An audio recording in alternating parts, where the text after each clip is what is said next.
During the 20th century, we had a lot of good studies that relate capitalism to labor movements, that relate post-industrial societies to new social movements, as in the case of the earlier works of Alain Touraine. But in our view, from the 90s until now, we don't have such endeavor studies. We still have a lack of this kind of way of looking to the relationship between modernity and social movements. For some people, this is due to the end of modernity, to post-modernity, the emergence of a late modernity or a post-modernity. For other people, this has to do with the incapacity of modernity to deal with its promises.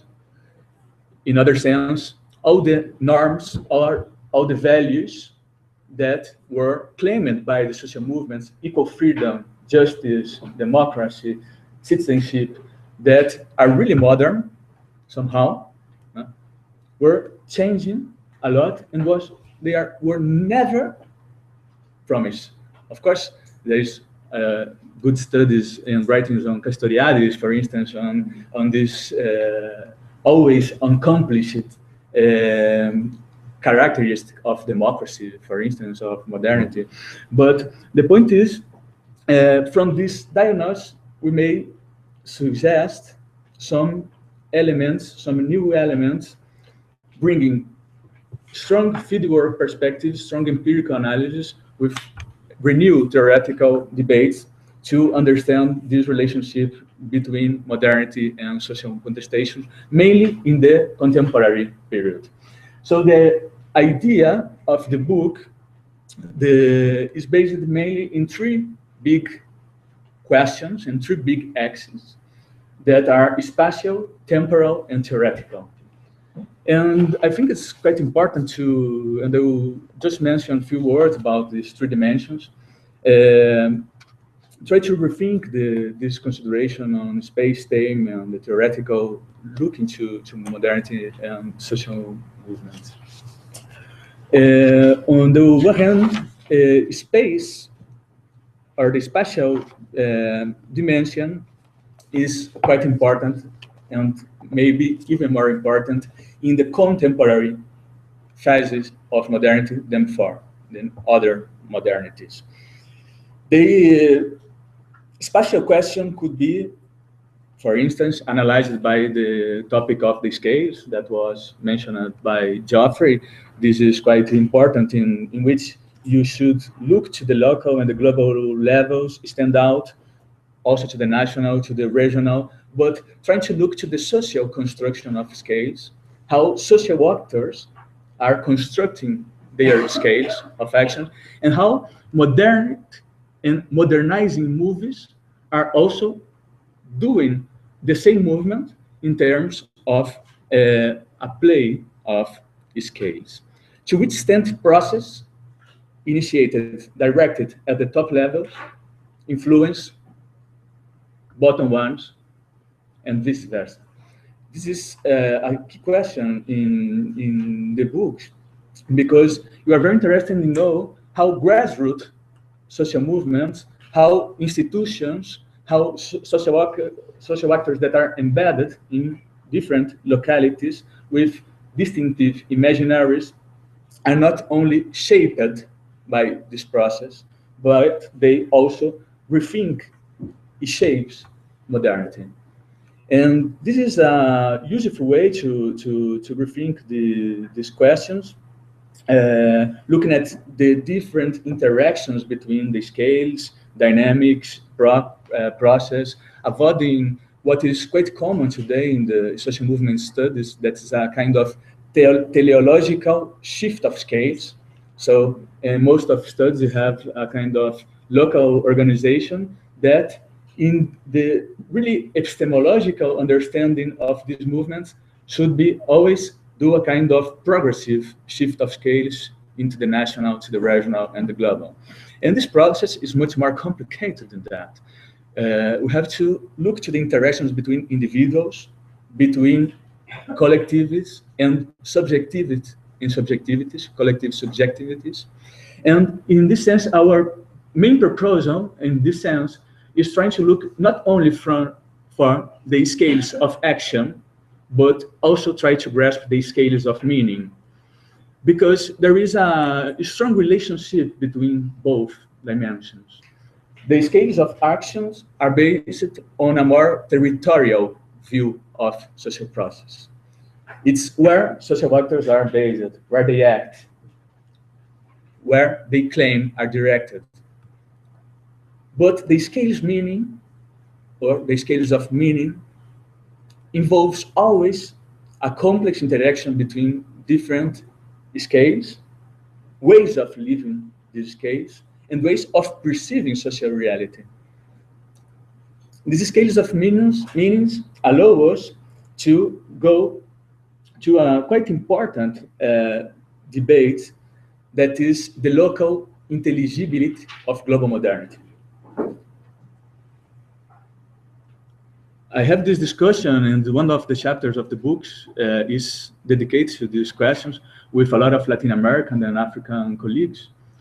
To what extent the notion of social movements is appropriated to the Latin American or African reality. Even the notion of social movements was a really modern project based on the way of acting of labor movement in a specific way of internationalizing grievance during the 19th century. And in this sense, we, in the most of cases, are not able to grasp these empirical uprisings that comes from the ground.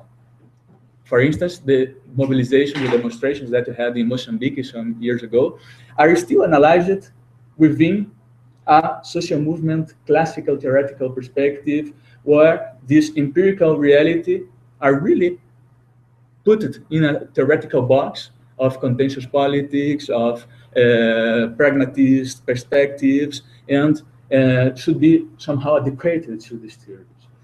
But try to put the tension between the local intelligibility of global modernity and the ways of acting of social actors. We should at least try to grasp in a more complex way how these locus of experiences and fields of dispute, of social conflicts, are related to the broad process.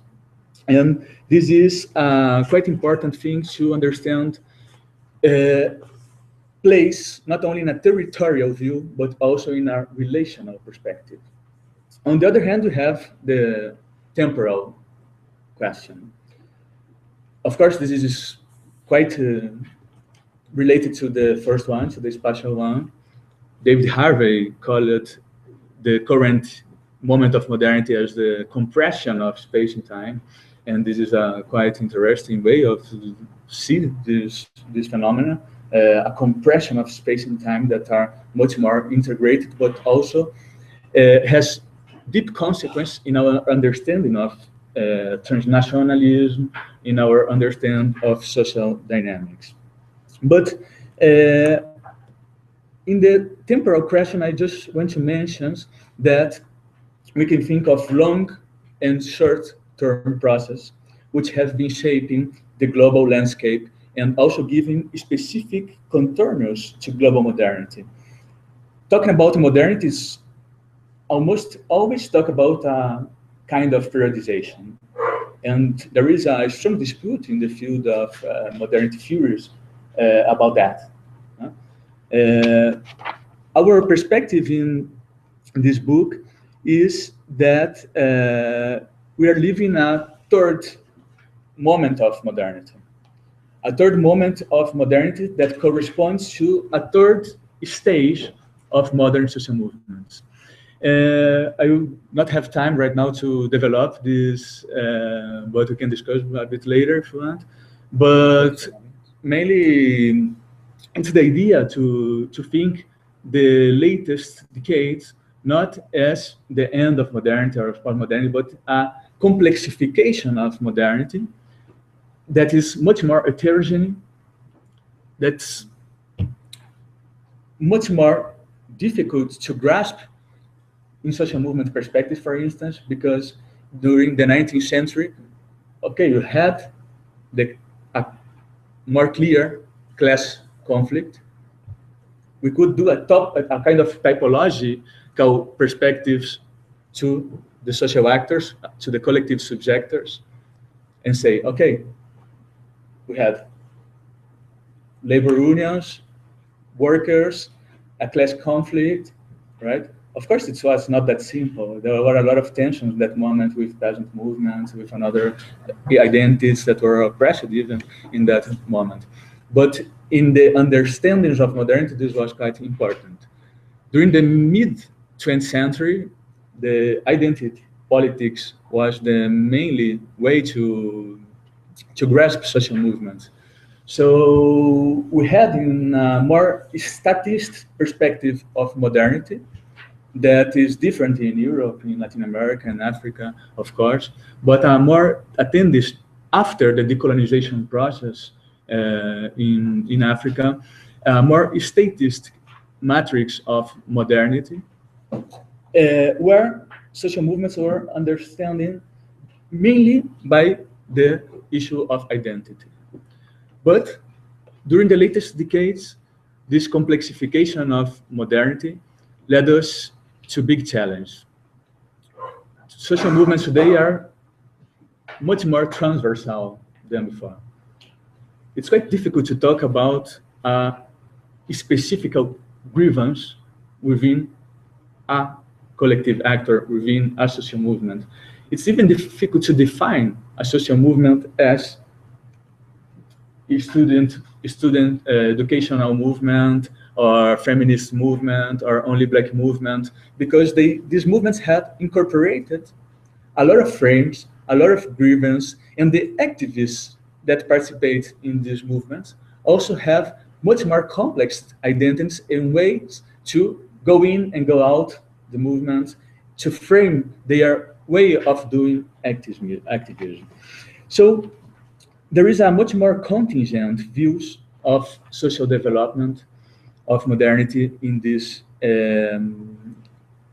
current moment, whether modernity emancipatory potential is still an open question, even between social movements, not only between the analysts.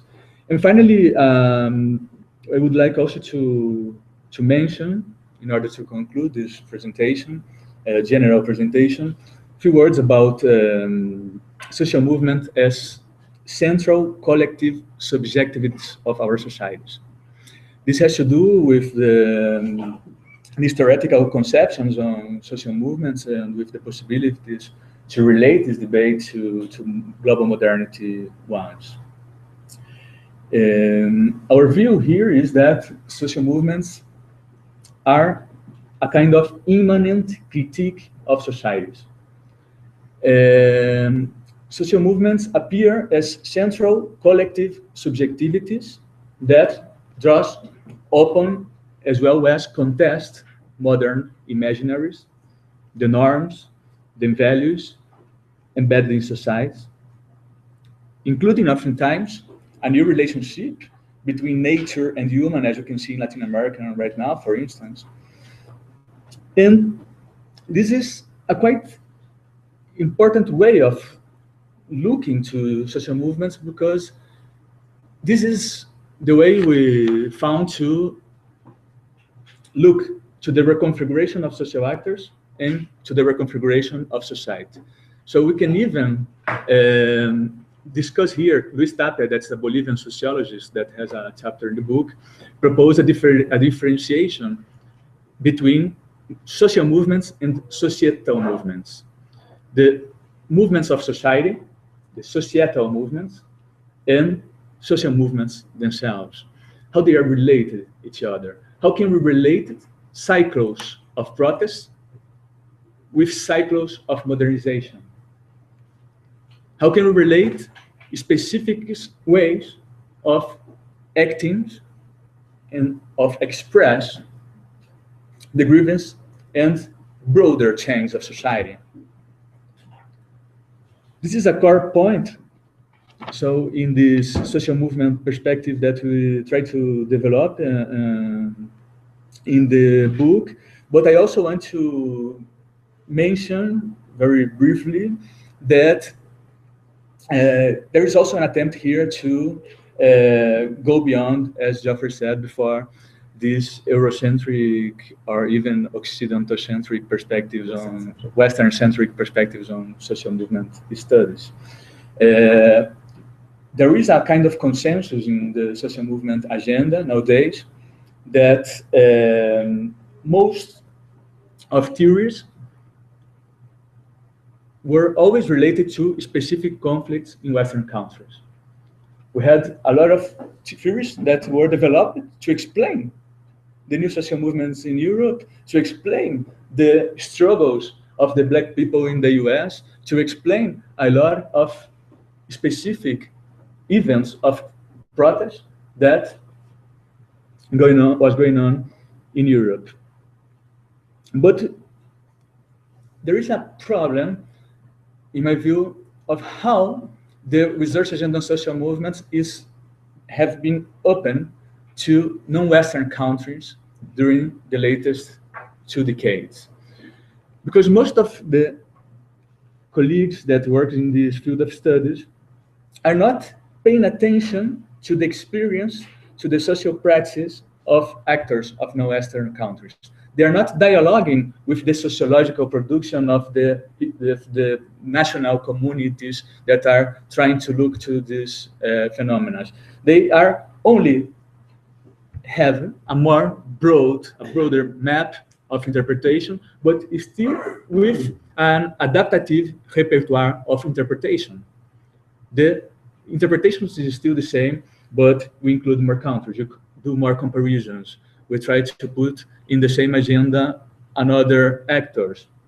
But most of these studies are not looking to this local intelligibility of of global modernity. So just to conclude, there are a lot of questions that we try to answer in this book. Of course, they are not definitive answers, but it's only we try to open new veins, new avenues to understand these questions. For instance, I think one really important question that is present in the book is the idea of how get this again in another perspective, how structural change generating experience of social subordination, of marginality, of social contestations, how global modernity grammar, how global modernity vocabulary is sensitive to local settings. How can we rethink these tensions between social movements and societal movements? Or even a question that was really interesting in the chapter of Geoffrey. He starts his chapter, I think you talk about a little bit about this, asking is there a new generation of activists, a new generation of social movements that correspond to this new phase of modernity. If you look to the new technologies of information and communication, this has produced a huge change in society and in activism. So this could be a way to explore this question. Geoffrey did in another interesting way, trying to look to these meanings of the social actors. But anyway, I just want to not to pick up all the questions of the book and even try to develop all the questions that we point out here, but only to share in general terms some of the main perspectives, and I hope we can discuss it and debate it as well. Thank you very much. So that's just the first part of Breno intervention, now more theoretical. And I think for all of us who work on social movement, very insightful, not only to understand social movements in a particular context, but also more general questions. And what I would suggest then, maybe we could take one or two specific questions now, and then before the break, maybe I'll precisely talk a bit more about this theoretical question, so that after the break, we will have maybe the presentation of your chapter, but also a few words about this perspective applied to Brazil, as you just said you did for our friends in Helsinki. And then also we have some chance, maybe before your second intervention, Sarah, to say a few words in French about her chapter on the art world. And so that we have this first part, which is more theoretical, and the second part will be more an implementation of the perspective in two specific contexts. But also this is very important contribution by Breno on the transnational solidarity, so both national context and international. But maybe if there is some specific question on Breno's intervention now, we could take them on, or leave some time after before the break for the question, maybe all the questions. And so let me take not more than 10 minutes to talk about the chapter that I wrote. And it's really a pleasure to be associated with this book, which is not like a collection of chapters. It's really a strong intellectual project. And my chapter is on the global age, first of all, as a perspective, which, as some of you may know, we discuss it a lot in the Collège et Mondiales.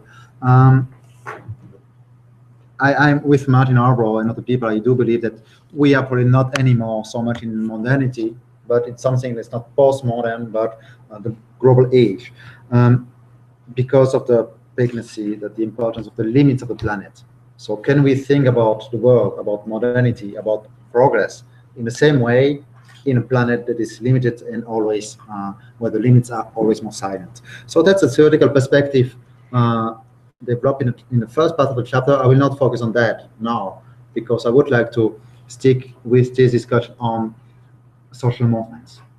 Social movements as a tool, for me, I would plead for this perspective of social movements as a tool to understand society, to understand democracy and bigger question, and including, and that this was the great question raised by Mauricio and Breno, to understand maybe modernity, or at least in my case, let's say a global configuration. And Breno very clearly said that most of the time we have very theological normative concepts of broad social configuration. And here I really do believe that social movements as a concept brings us some ways to study big questions, including modernity, the global age, or other things, in an empirical way. And it works in two ways. First of all, and here, as you may have guessed from Breno's perspective, I think that there is a very strong indirect, but very strong still influence by Annette Touraine perspective in his talks, and as you may know, even a bit more from me. And I think one of the interesting perspectives definitely was to consider that social movements are producing society. I would not say that they are the only one, but at least social movements may be considered as actors who produce, who transform society. I would say together with institutions and many other things, but at least social movement too. And in this perspective, if we study social movements and social contestation, like what happened in Brazil, for example, a couple of years ago, we may see some elements of today's society, of course, and it was very clear in Brazil. It was the contestation embodied somehow transformed Brazil that didn't correspond anymore to the image that most people had. But at the same time, it may show us some elements of tomorrow's society, of a society in transformation, in constant transformation. So that's one way. But it's not only that. We also have another tool, another way, which is this prefigurative side of social movements. Today, and it's particularly clear among the young activists I study in the young green activists, ecological activists. Many of them don't want to transform society anymore, or at least they don't believe in the idea that by becoming an activist, you transform society. They say, oh, maybe I will have some impact, but it's not easy to transform the world. But there's another way, which is prefigurative activism, which is to act with a strong consistency between your action and your values. So, for example, if you promote a horizontal, a more participatory society, of course, in the movements, you want to implement this kind of horizontality, participation. And this prefigurative aspect worked in the actions of the actors, but also in their subjectivity. And in the case study I took in this chapter is about ecological movements. And I do believe that if you study some of these actors who are so much deeply embedded in this different society, in this, they are so aware of the limits of the planet, of the fact that we don't live in a ever-growing modernity. And this transforms also their subjectivity, the way they conceive themselves. So the fact that they you cannot grow your children, but you can also not live in the same way if you are conscious, if you are an activist for green activist today, because so it is a clear impact and clear the two processes, the subjectivity and the global process, are connected. So the guess here and the tool that we have by studying social movements is that we may, by studying subjectivity from the actors involved in social movement, we may have some aspect to understand subjectivity in tomorrow's society, some elements of tomorrow's society, and of this some very concrete ways to understand global configuration, which is connected to subjectivity too, and social actors. So the question is then, who are the actors who may embody this kind of different subjectivity? Which actors challenge normative orientation that are at the core of modernity, or in the case of Brazil, which are social normative orientation that are at the core of the Brazilian society? And I think that maybe this will be one last element here, last theoretical element here. Therefore, I think that we need a concept of social movement precisely as a concept. We need to stress more that social movement is not an empirical reality. Social movement is something like an ideal type. It's something that doesn't exist. It's a construction by theorists, by social scientists, and which is embodied by various kind of actors. So there is like a historic actor and concrete actors, which don't exactly correspond. For example, if we go back to Brazil, all these protests, there may be some kind of historical actors, yes, definitely, and at the same time many actors who embody part of it. But we can never reduce, we should never reduce a social movement to one organization, which is most of the time what we do quickly. And here I think definitely that Alan Turing's perspective is really interesting. And let me finish by giving, let me give you two good illustration of this, how efficient this process is in some cases. You probably all read, I mean, maybe the one who are above 25 years old, you all read Castell's books, maybe some time ago, on the age of information. The second book, The Power of Identity, we all remember that, where he wrote a lot about social movements. He takes three examples, three social movements. American Patriots, Zapatista, and a sect in Japan.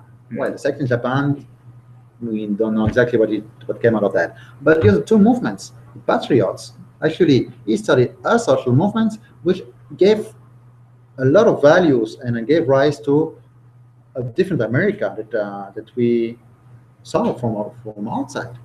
The Patriots, of course, this was the main guidance of George Bush, philosophy, and many other things. So by studying this kind of empirical research, local research, actually he gave us a lot of tools to understand the country. Likewise, the Zapatista, what a great election. Studying Zapatista, if you read Manuel Castells on Zapatista, you see many elements of what would become afterwards the global justice movement. And also of all these different kind of strands of movement. So for me, it's quite a good illustration of the way you can study concrete social movement locally with empirical data and have some elements to understand society today and maybe, hopefully, with some cases also some future development. We don't know exactly how and which ones, but we have some empirical tools to at least to go a bit beyond the local scale. And I will not develop more, but just to say that the case study in this book is actually much more on green movement, ecological movements. And what is interesting for me in this case study is really particularly interesting because you see that the actors who are like front runners are not only the hyper global actors. Of course, you have NGOs, big NGOs who are very important in these climate justice movements, but also peasants movements, Via Campesina, indigenous movements, especially in Latin America, all this Buen Vivir in Bolivia, in Ecuador. These are all very important movements, very significant movements, with they have a very strong meaning, and at the same time, you see that empirically they are not numerous. Sometimes there are not hundreds of thousands of people there, but it doesn't mean we have to disconnect the empirical reality, which is maybe much more the work of journalists and historians, and the meaning that actually may be very strong, even for even with a very strong weight for the whole society. If you take once again the Zapatista movement in Mexico, it was a small movement with a large influence. If you take the Patriot movements in the US in the 1990s, when Castells studied it, there were not there were not millions of people at least, and they had a big impact on the whole country. So I think that this meaning and social movements as historical actors give us a few passes to study, to combine empirical studies and societal challenges, as Breno says. So that's maybe the end of the more theoretical and epistemological part. We definitely we have some time for questions before the break, and I guess that Luis over there is very working on different perspectives on similar issues. And then so that after the break, we'll talk more about Brazil, the rapport, and more precise cases. You can, of course, ask any question in French, Spanish, Portuguese. We may have some other translation in Danish, of course. So any question or contribution to, not only question, also Comments. Luis? Je vais faire en français, mais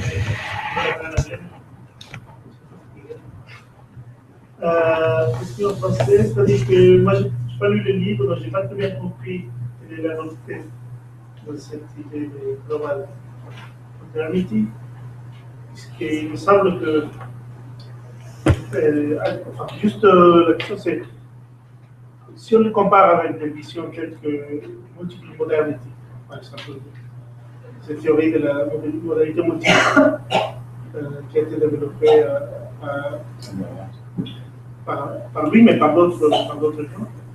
Et quelle est la différence dans le sens où, dans l'idée de modalité multiple, c'est effectivement la possibilité d'existence d'autres manières historiques, empiriques même, d'émancipation et d'une universalisation de cette émancipation. Quel est l'apport de ces modalités-là? Parce qu'il me semble qu'ils sont à peu près équivalents. Parce que l'autre deuil, c'est ce que la Tour appelle le cosmopolitisme, c'est-à-dire la cosmopolitique, c'est-à-dire l'idée qu'il y a deux façons de raisonner qui sont à peu près égales l'une à l'autre, mais qui sont, à un moment donné, ils sont complètement relatives, à elles-mêmes. Donc c'est l'autre perspective, c'est-à-dire il y a peut-être des modalités multiples, mais ces modalités multiples ils ne peuvent pas se toucher, mais on ne peut même pas discuter entre elles, puisque chacune répond à sa propre logique. Donc ma question, c'est plutôt ça. Et en quoi cette modalité globale dépasse ces deux paradigmes, si on peut dire comme ça.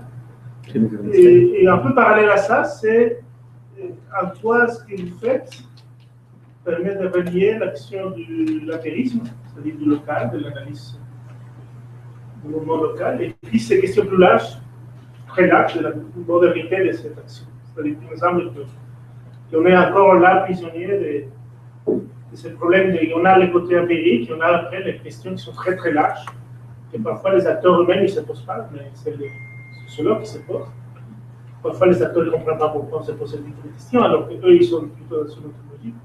En quoi votre approche dépasse ce problème, qui n'est pas un problème méthodologique, hein, c'est un problème plutôt de l'analyse même, de rapport à l'acteur. D'autres questions? Oui. I found your chapter very interesting. I wanted to ask you a question about what you say about consistency. So you're saying that it's a characteristic of many contemporary social movements. And for my PhD, I work on ecologist movements. So I've been very struck by this too, how much importance activists give to consistency between their actions and their values and ideology. And I've read these authors that talk about lifestyle movements, which are movements that want to act on lifestyles and use lifestyles to promote social change.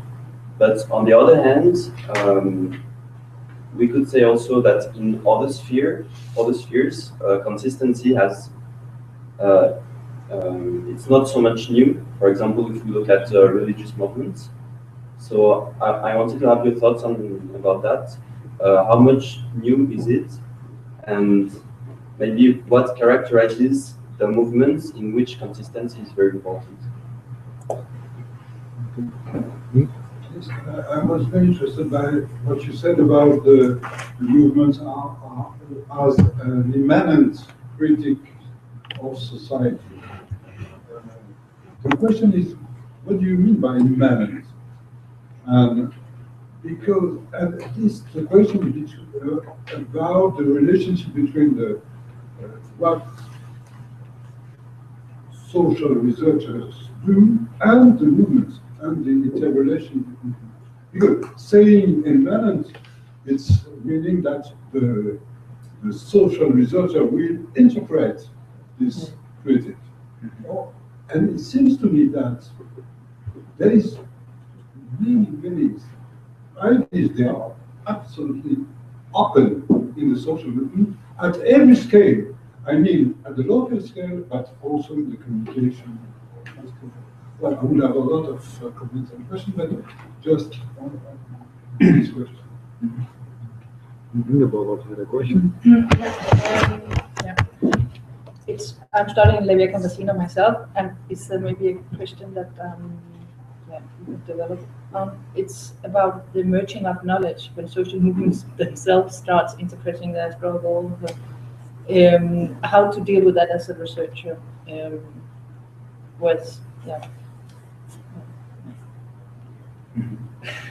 Una question over there en español o en inglés. I prefer in Spanish. En español está muy bien. He notado una preocupación en el discurso sociológico de la metodología que se usa para la identificación de los actores sociales. En Canadá tuve la oportunidad de conocer un movimiento que se llama la interpelación plebeya. Como decía Geoffrey, cuando de manera espontánea se toman los espacios públicos. Y atrás de esa espontaneidad hay organizaciones muy definidas. ¿En qué momento ofrecen ustedes una respuesta? ¿En qué momento esos diferentes movimientos pueden propiciar un cambio social? ¿Y en qué forma y en qué fuerza? ¿Bajo qué perspectivas? ¿Qué criterio sociológico se toma para poder llegar al estudio y la comprensión de esos movimientos? Tenemos en México, con el caso de Sinapa, han salido sindicatos, han salido sociedad civil, y los nuevos actores de la sociedad civil, como lo llamamos en México, diferente a lo que pasó en momentos de los papeles en Brasil, porque hay mucha mucha simpatía en el entorno social, de cómo se crean las periferias sociales y cómo es que se organizan para actuar. Creo que he tratado de ser más simplista, no hablo con... No, gracias. Muy bien. Bueno, creo que ya son varias preguntas. Sí. Sorry, let's go back to English. When I start, you have a few questions? Yeah. Many thanks for the questions. I think they are quite provocative and important as well. I will try to start from the beginning, which is not always the best way, but let's try. Yeah, you have pointed out two really good questions. Why global modernity perspectives in this book's distinctive from the multiple modernity one, or even for the integrated modernities or another perspectives, more critical perspectives on contemporary modernity theories. Here I think that the contribution of the book is not the development of the notion of global modernity, that is per se, because this notion is well developed by Peter Wagner, by Ari Farlik, by José Mauricio Domingues, that's the co-author of the book. He has a lot of books on global modernity and modernity theories as well. The point was not to put global modernity as the central, there's the key question of the book, but this relationship with a sense that contemporary moment of modernity, this contemporary stage of modernity is much more global than others. And in this sense, global social contestation is also much more global, not only looking at global as a rigid scale, much more global in a broad sense of how they achieve social process, how social actors are managing to act with this new situation. But my problem with the multiple modernities perspectives or others theories of modernities is that I think they still consider social actor as in a really national lens. And then we have a kind of decentering of modernity, but social activism is still considered in a national way. So we can't grasp this relationships of scales of this contemporary activism that were pointed out before. So how to understand these local and global interactions, looking to multiple modernities that is a collection of countries, for instance. It's not exactly like that, but many of the interpretations of this perspective, I think, still have this background, because modern social movements have been analyzed, have been understood as practically synonymous of national movements. And this is changing.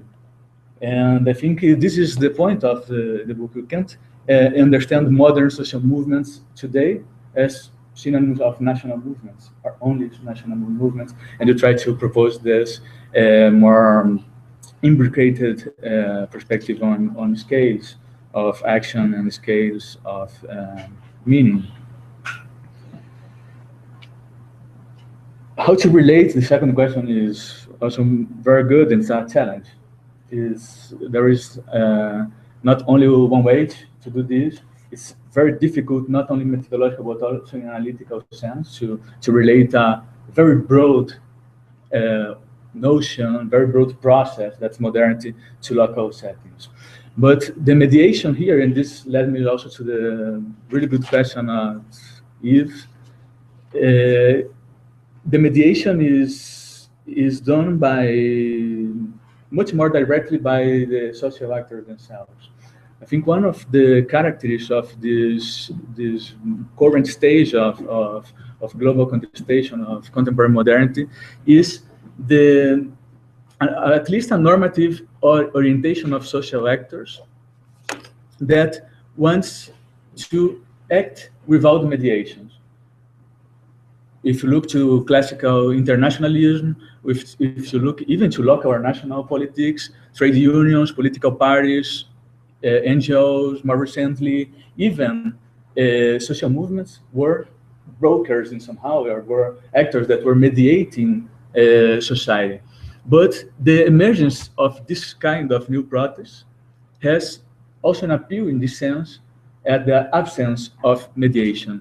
And in the construction of this process, I think it's quite important to consider social movements as producers and producers of knowledge. This is also related to the question of Ingeborg, because there is a growing necessity of social movements to formulate themselves. They are not only their own view of reality, but to interpret theoretically the reality, not only how they act, but the society. And of course, this could be a problem, the notion of immanence in this sense, but not only intellectuals do this interpretation, the social movements themselves, the social actors themselves construct these meanings and try to point out new interpretations of society. I think this kind of way of looking to social movements, very distant to the streets, very distant to the social actors, has contributed somehow to isolate some perspective of social movement theories from the reality. And the voices here are important not only because they offer us empirical information, they're important because they are knowledge, they are producing knowledge as well. They are trying to theorize sometimes about society.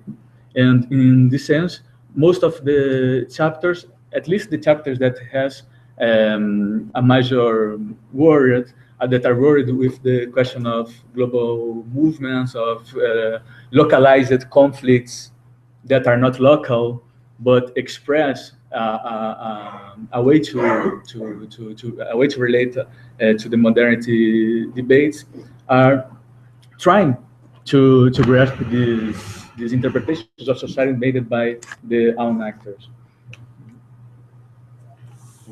Yeah. Just one more word to answer this very important question too, on maybe on consistency, but also on newness. And as I offer in this seminar, actually, I always do believe that newness, the question of newness, is always a trap. Actually, I'm not really interested to know if it's new or not. Much more about my question is it interesting, or why is it meaningful? Of course, it's not new. Best known example of the 20th century is about consistency, this prefigurative activism, is Gandhi. Be the world you want to see in the world. And of course, before that, you can, of course, I would take Jesus Christ as an activist of this kind too. So nothing new, but I think for me, at least personally, I know Breno's perspective on that, but the newness is always a complex issue, and nothing is never totally new, and nothing is only a production. So it's like how activists, and particularly I would say young activists today, we take these kind of ecological challenges that are not new at all. I mean, have a look at even Yiddish, you see that many things were already there. But at the same time, it's also a new way to tackle these issues with some clear influence from the global justice movement, altermondialism, alter-globalization, and before that, many previous movements, because the alter-globalization movement was clearly influenced by the ecological movements of the 1960s, 70s. Maybe one more word on these meanings and the importance of movements as knowledge producers. Just to say that meaning is really at the core of society today, but also for social movements. On one side, the vision of the world, Welt and Schauung, in a strong sense from Weber.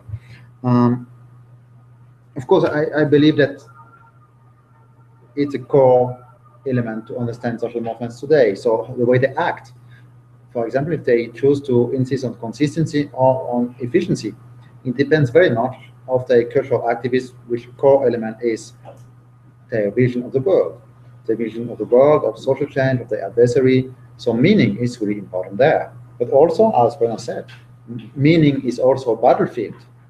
Meaning of the movement, the meaning of the movement itself is produced by activists, but also by social scientists and actors with a cipher too. I mean, of course, when Breno writes in the Global, not only activists, but also many other people read it, and then of course, then you have like, we should not consider social scientists as only outside of the world, but at the same time with a specific role. And in this very same room, in the last seminar of the research network of the French Research Association, our guest was Alain Caillé. And some of you were there, and he insisted very much on something I found really interesting, to say that he said there are four exigences for requirement, exactly, yes. For requirement for social sciences today. The first one is, of course, to be descriptive. The second one is to be to explain how it works, how social movement emerge, how they came to do it. The third point is to provide some kind of interpretation that allows us to understand them. And the fourth point for him is normative. I mean, normative, we have to include the meaning for the social scientist in the research tool. And what is meaningful for social scientists resonates somehow with the research tool. So by integrating it, we may actually become more objective than by negating or by forgetting about this dimension, which is a long debate here. With this debate, I wouldn't maybe not go as far as him, but I think we have to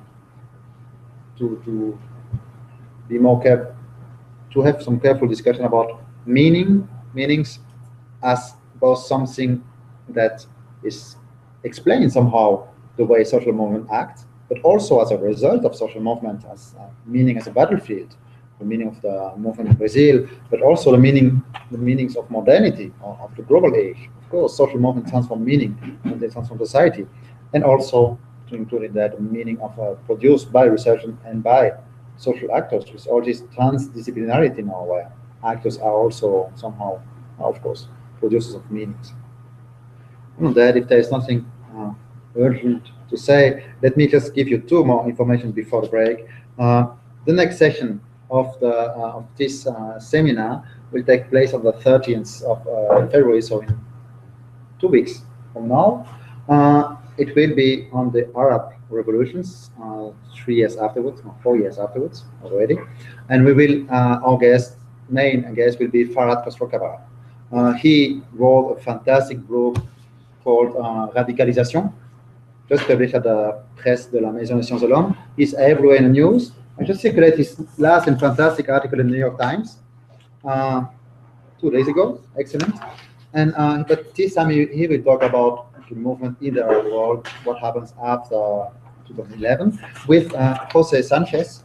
He's a specialist of Egypt, and he does a lot of field work on Egypt. So this will also be mostly in English, but we may also have an intervention. Let's see, maybe a few more words by Sarah in French on this occasion too, and maybe Didier too. So maybe we'll switch from English to and French on this session. And last things, information. There's a very big conference on social movement studies in Paris, in Paris-Saint-Denis, Paris 8, une c'est Paris 8, peut-être en français, parce que ce sera en français, organisé par Jean Lochkin et la Fondation Gabriel Péry. Ça a lieu les vendredis et samedis prochains, donc les 6 et 7 février, notamment Alain Touraine, Farhad Khosrow-Kabara, Tony Negri, probablement aussi David Harvey, et vraiment, je pense que ce sera une discussion très intéressante, un peu en partie aussi, comme aujourd'hui, théorique et aussi empirique sur les mouvements récents. Il y aura aussi un spécialiste, j'ai oublié son nom, de Podemos, qui sera là. Et donc, ça aura lieu toute la journée, les 6 et 7 février, à Paris 8 Saint-Denis. Et je pense qu'il faut s'inscrire parce qu'il y a une salle assez grande, mais il y a aussi beaucoup de personnes intéressées. Donc, je pense qu'en googlant tout ça, vous le trouverez, mais sinon, envoyez-moi un petit mail, je vous envoie les adresses précises. Donc, je propose qu'on fasse 5-10 minutes de break, nous en prendre un café. Et puis, on reviendra pour parler du mouvement au Brésil, notamment du chapitre de Breno et aussi des mouvements dans le monde arabe. Merci.